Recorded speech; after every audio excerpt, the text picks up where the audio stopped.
Boa tarde, oitavo ano. Reservei essa aula para a gente fazer a correção das verificações. Então, na verificação 1, primeiro vem um texto sobre os benefícios da alface na alimentação, certo? E aí, ela tem uma tabela nutricional. Eu gostaria que, se vocês tivessem jeito, vocês pegarem aí a folha de verificação para poder vocês seguirem direitinho, acompanhar a correção, tá? Então, nessa tabela, para 120 gramas de alface que comer, ela tem lá as vitaminas, que é K, vitamina A, vitamina C, vem a quantidade delas, tá? De magnésio, de cromo, de potássio, tá? E proteínas. E uma coisa que a gente vai precisar, que é o ferro, que ele tem 1,23 miligramas, e o cálcio, que tem 40 miligramas. Isso daqui é em 120 gramas de alface, tá? Tem que comer 120 gramas de alface para ter 40 miligramas de cálcio e 1,23 de magnésio. É muita alface que tem que comer, tá? A alface, ela tem a massa muito pequena, a folha, né? Então, aí o primeiro pede para calcular a massa de alface que um adolescente deveria consumir por dia, se essa fosse somente a fonte de cálcio dele. E ele tem que comer 1.200 miligramas por dia. O caso de vocês aí, tá? Adolescentes, né? Os que estão entrando na adolescência, 1.200 miligramas de cálcio por dia, tá? Mas aí vocês conseguem esse cálcio melhor, no caso, se vocês ingerirem leite, queijo, né? Derivados, tem muito cálcio. Mas aqui tá, o exercício está pedindo, se ele tivesse que consumir isto, quantos gramas de alface tinha que consumir se ele comesse só alface para conseguir os 1.200 miligramas por dia? Bom, isso aqui eu vou fazer uma regra de 3, né? Então, olha só, ele precisa de 1.200 miligramas, vai ser uma quantidade X que ele vai ter que comer da alface. Mas, se ele comer 120 gramas de alface, que foi dado isto, tá? No exercício, ele tem 40 miligramas aqui. Então, gente, presta atenção. Ele vai poder comer mesmo menos do que 40 miligramas? Não vai, não é? Então, é uma coisa que a gente tem que fazer um raciocínio. Vai ter que ser uma coisa que seja muito maior do que 120 gramas. Porque 120 gramas ele só tem 40 miligramas de cálcio. Então, precisa de muito mais do que 120 gramas. E eu tive resposta de 3,6 gramas. Então, é coisas que vocês têm que raciocinar antes de dar a resposta. É pensar, eu preciso de alguma coisa que seja muito maior do que 120 gramas. E o que vai dar? Porque como que eu vou fazer isso aqui, olha? Eu vou ter isso aqui, ó, 40, eu vou multiplicar assim, não é? 40x, 40 vezes x, vai ser igual 120 vezes 1.200. Lembrando o seguinte, que a resposta que eu vou ter vai ter em gramas, porque o miligrama vai sumir com miligramas, tá? Então, qual que é a resposta que eu vou ter aqui? O x vai ser igual, se eu fizer essa conta aqui, ó, de 120, olha, 120 vezes 1.200 dividido por 40, eu posso simplificar esse com esse, vai sobrar 3, não é? Porque 3 vezes 40 não é 120? Quanto que é 3 vezes 1.200? A resposta aqui vai dar 3.600 gramas, que eu posso dar a resposta como 3,6 quilos, que é só dividir por 1.000. Tem que comer muito cálcio, muita alface, se for só alface, para ter 120 gramas de cálcio. Então, jamais eu poderia ter um número menor do que 120, tá? Presta atenção e raciocina assim nessa parte, porque fica até mais fácil para vocês darem resposta. Tá? Toda questão que vocês forem fazer, dá uma analisada falando assim, bom, eu tenho que ter mais ou menos que esse valor. Aí pensando assim, se você fizer uma conta errada, você fala assim, não, peraí, eu fiz algo errado, porque a resposta não poderia dar menor do que 120, tá bom? É uma maneira de vocês conferirem os cálculos de vocês, o raciocínio, tá? A questão número 2 vem falando assim, ó, a alface é mais indicada para fortalecer os ossos ou para evitar anemia. Olha, a anemia precisa de ferro para combater e ele é 1,23 miligramas que a folha 120 gramas de alface te dá.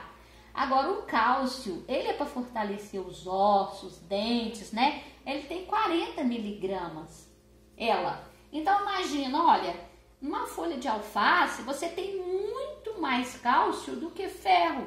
Então, ela é mais indicada para fortalecer os ossos. Se você quer a questão da anemia, você tem que procurar outras coisas, tá?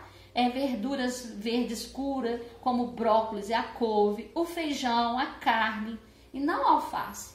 O alface está dentro daquele grupo ali, ó, que é dos derivados do leite, porque no caso do cálcio, tá, gente? No caso do cálcio, que para poder ajudar aí a fortalecer ossos e dentes, tá ok? Entenderam? A questão número 3 eu tenho um recipiente com água e esse recipiente foi colocado aqui, ó, aqui a água estava aqui, tá? Aí foi colocada areia. Na hora que colocou a areia, o que aconteceu com o volume de água? Subiu. Então a primeira pergunta é: o que aconteceu com o nível de água? O nível subiu, aumentou, tá? A letra B vem perguntando aqui, ó, qual que é a propriedade da matéria? Olha, gente, a propriedade da matéria que está aqui, que fez esse nível subir, foi a impenetrabilidade, que dois corpos não ocupam o mesmo lugar no espaço, tá? A questão aqui não foi a questão de volume, não aumenta, o volume aqui, ó, na verdade, não aumentou o volume de água. O que apareceu aqui foi que esta areia tomou o lugar da água e fez a água subir. Então, é a questão da impenetrabilidade, que é a matéria, tá? Impenetrabilidade. Dois corpos não ocupam o mesmo lugar no espaço, por isso que o nível de água subiu. E a letra C pede para você dar 3 matérias que você vê aqui. Olha, a matéria areia, a água e o Becker. São 3 matérias que você está vendo aí no exercício, ok? Até que esse aqui não teve muito erro. Teve essa questão de confundir aqui a impenetrabilidade. Bom, a questão número 4... ela vem uma madeira queimando. A 4 vem assim, uma fogueirinha, tá? Aqui tem uns troncos de árvores e tal, né? Uns troncos aqui e aqui, tá? Então tem a madeira, tá o fogo. Aí o primeiro que pergunta assim, qual que é o combustível? Olha, gente, o combustível aqui é a madeira, é o que vai ser queimado. Madeira é o combustível. A letra B. Qual que é a propriedade da matéria que tem aqui, ó? Porque tá perguntando o seguinte, vai perguntar aí se a madeira vai ser destruída, né? A propriedade da matéria que tem aqui é a indestrutibilidade. Na verdade, essa matéria madeira, ela vai ser transformada em outra, em gases, em carbono sólido, em vapor de água. Então, você tem a propriedade da matéria indestrutibilidade. Ela não está sendo destruída. Ela está sendo transformada, tá bom? E a letra C, ela pergunta aqui, ó. Na verdade, isso aqui é a resposta da letra C, indestrutibilidade, tá? A letra B, que vai te perguntar o seguinte... qual matéria que você pode estar vendo aqui? Olha, a matéria que você está vendo mesmo no desenho é a madeira. A madeira é a matéria. Teve gente que colocou oxigênio. Bom, o oxigênio a gente não está vendo ali, mas para ter combustão é preciso ter oxigênio. Então, eu considerei quem colocou oxigênio também, tá bom? Então, na verdade, a letra C é que pergunta se ela está sendo destruída. Então, a letra C não está sendo destruída, porque a indestrutibilidade ela está sendo transformada em outra, tá bom?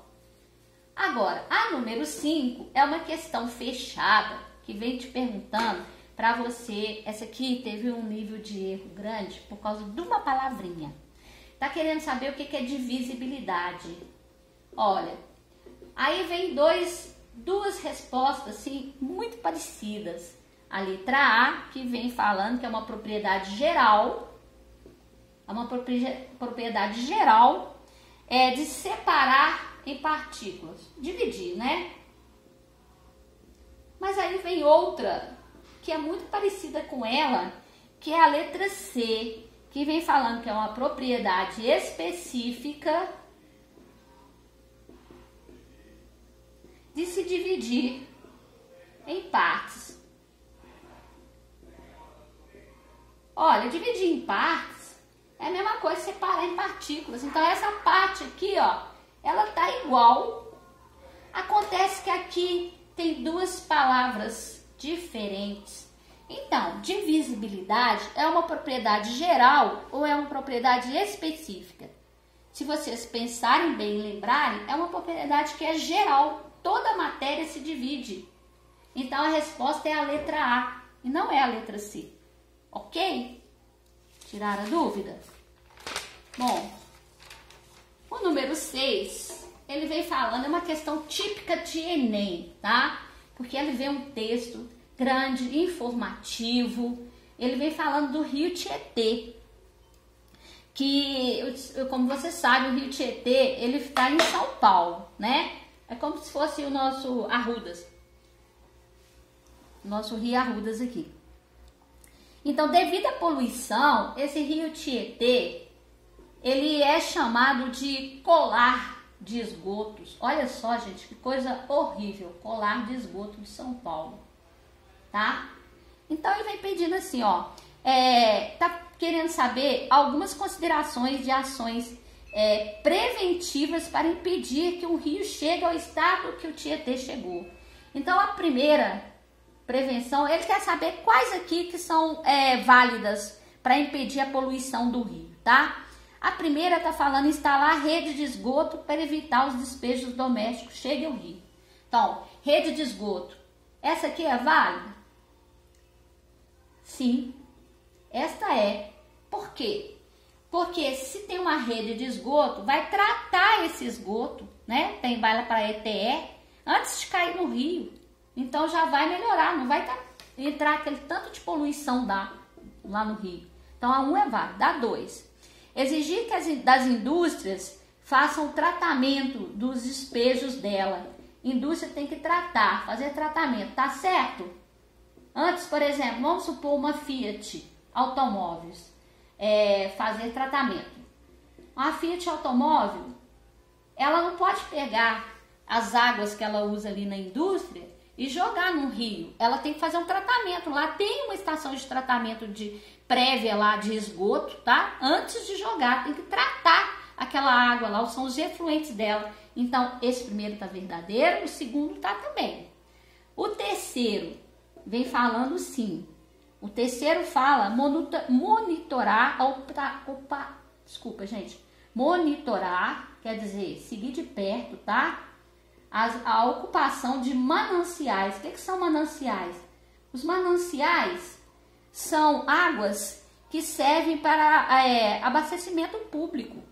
Então, imagina, esse monitorar os mananciais é não deixar sujeira ali. Às vezes, muitas vezes ela está dentro de uma propriedade, as pessoas lá são obrigadas a cuidar, tá? Elas recebem até um dinheiro para poder cuidar, não deixar a vaca pisar ali, não deixar nada assorear, cair terra.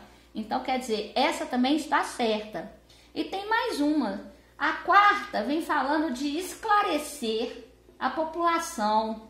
Esclarecer, né? Dizer a ela, esclarecer a população acerca dos prejuízos que pode acarretar a poluição de um recurso hídrico. Essa também está certa. Então, ou seja, todas essas ações aqui vão ajudar o rio não ser poluído, a não poluir o rio, tá bom? Então, a letra A pede quais que são viáveis aqui, quais que são boas para poder evitar que o rio chegue igual o Rio Tietê, todas elas. E a letra B pergunta para você assim, ó, para evitar que os despejos domésticos cheguem ao rio, neste caso pode-se dizer que nem todos os despejos domésticos são lixo?